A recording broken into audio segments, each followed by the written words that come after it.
Okay, welcome back, everybody. Sorry, I've got to take a lot of breaks. My throat is just not doing very well. But don't worry, I'm okay.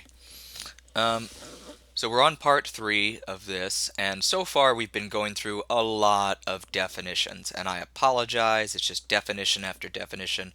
And so I have this section here in order to try to contextualize some of these things, so you can learn a little bit more about how they look as a system rather than little bits of different cultural systems. But also to connect it with other lessons that we've done, such as economics. So we're going to be talking about Korea in the 1900s, just on the verge of economic development and sort of entering into the capitalist world system, the globalization, things like that are taking place, and see how these economic changes that have taken place affect some of these things about family and kinship. So, in the past and around the 1900s, Korea was patrilocal. You should remember that patrilocal means that after marriage, a man and a woman would move to the male's father's house, and they would actually live in that house. The woman would join that family, and she would cease to be a part of her premarital family, and she would become a member of the male's family. Although she wouldn't change her last name, she would never be a full member of that family in a way because she doesn't change her last name. Um, they're also patrilineal. They're only trace the lineage through the male line. So the children of a married couple would only really be the children of the father, and they all the lineage of the father. That's what I meant to say. Um, let me talk about this picture really quick before we keep going through these bullet points. So this picture is of a wedding ceremony that is just about to take place. Here's the bride, and here's the groom, and they're very young, but this is the first time that they have ever seen each other, and they're about to get married in just a few minutes. This is their wedding day, and so the parents have obviously arranged this marriage, and they in the 1900s children essentially worked for the family on the family house, in the family house, in the family farm. It was an agricultural society, pretty undeveloped from where they are today, economically undeveloped, excuse me. But so their labor was really for their families. Their family and their parents in particular had total control over them and their economic future. So they were able to make these demands and say, you will marry this person. And actually, you'll also notice that the man is seeing his future wife for the very first time right now. But the future wife, the woman cannot see the man because she's wearing this thick mask. And also, her eyelids are glued together with rice, with a rice glue. So she won't actually see her husband until after the ceremony is over, and then he will unglue her eyelids for her eyelashes. So even though women keep their family names after marriage, it's not something that's really empowering there. It's sort of like they're not quite a member of the male's family, but their children will take on the male's last name, the male's family name. So obviously, there's arranged marriage. Parents will typically arrange the marriage for them, and a lot of the times they will hire something called a matchmaker, who is a person who not only knows all the eligible single people, single women, single men in a given village, but they will travel around between the villages and know all of the singles in neighboring villages, so that they have a broader social network and they can make the best, most appropriate match. And the parents will pay the matchmaker for the service. So the primary reasons or the primary factors that they take into consideration when marrying off their children is economic potential.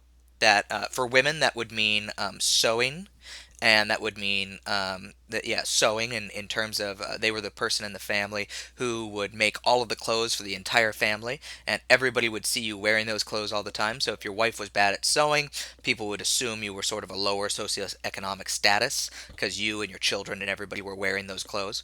And for men, it was either earnings, that is what you could earn outside of the farm, but most people did not work. Most people just simply worked their farms, their own plots of land. So it was making sure that the man was strong and healthy and didn't have any disabilities or defeeblements. So health for both of them was also important. And there's a very complex system of gift exchange that takes place. They used a bride wealth system, and they also had a gift box ceremony where the male's oldest brother would give a very specific gift. It would be a tea set or something that would be made of silver, and he would give it to the wife's youngest sister, and so on and so forth. So there's very specific gifts that certain people are supposed to get the other one.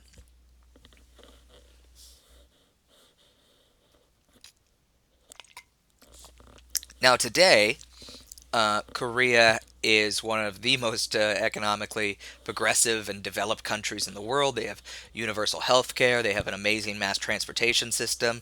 They have all these, the fastest internet in the world. They have all these things that we in the United States do not have. But so they have technologically very advanced, and it happened very quickly.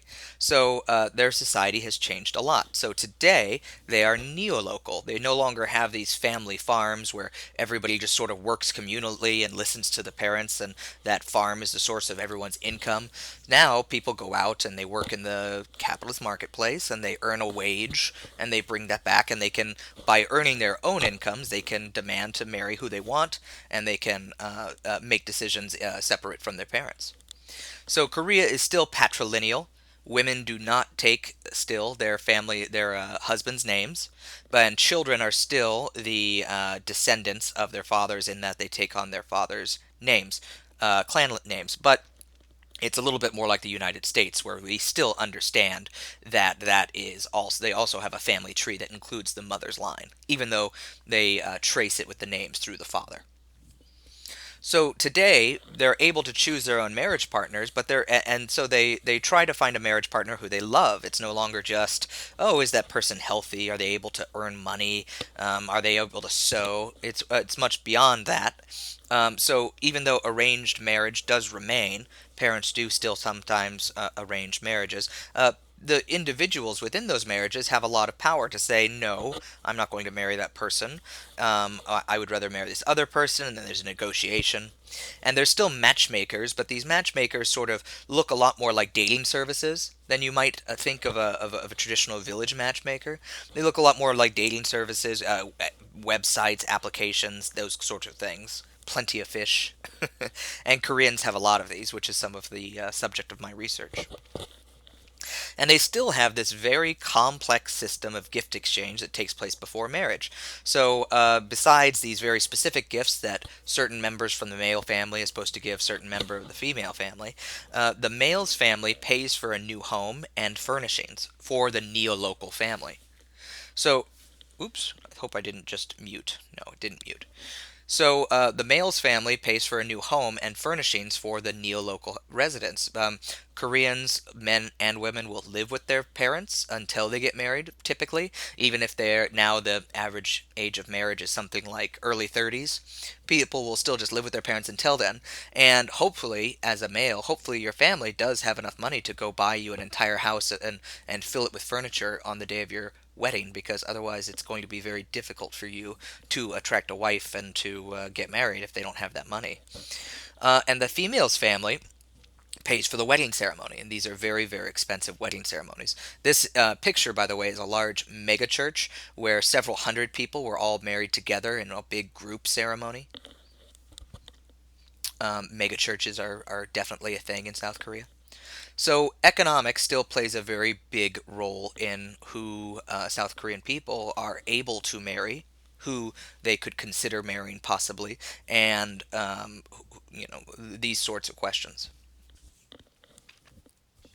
And marriage is very important in Korean culture. So you don't have to know these kinship terminologies. I just put that up there as an example. But I'd like you to see this picture on the right.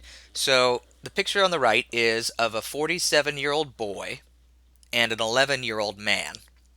So the 47-year-old boy is obviously on the left, and the 11-year-old man is on the right. Now, can you guess why this is a picture of a 47-year-old boy and an 11-year-old man?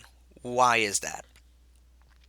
Well, it's because you don't start addressing somebody as man until after they're married. And it doesn't matter what their age is. This is an old picture. It's not the same way in South Korea today, but this is a very old picture, and this is actually the 11-year-old man on the right is married. His wife is probably 8 or 7 or something like that, and it was an arranged marriage, and I'm sure that they're not, sexually active or anything like that. But the boy, nevertheless, was married off to probably another very wealthy family. He's part of the Yangban elite, so he's sort of an aristocrat. And this is actually his indentured servant or slave that works his land for him on the left. And that man, the 47-year-old man, or I'm sorry, the 47-year-old boy, was never able to earn enough money to buy his freedom, and because of that, he's also never been able to earn enough money to pay for a bride service or a bride wealth for his wife. And so he's still referred to as boy. Okay, so another example, a way to contextualize some of this information, is this documentary, The Ladies of the Lake, which is a pretty rare matriarchal society where women have the political power and a lot of the control over other people. It's ruled by women, and they are in southeast China. They're still around, but things are changing there due to economic development as well. So keep some of these themes that we've been talking about throughout this lecture in mind as you watch the movie, and see if you can categorize that. The film's only about 20 minutes long. See if you can categorize them. Are they patrilineal or matrilineal? Are they matrilocal or patrilocal or unilocal, neolocal? Try to categorize them, and because this is going to be an important film for the exam. Okay? Thank you.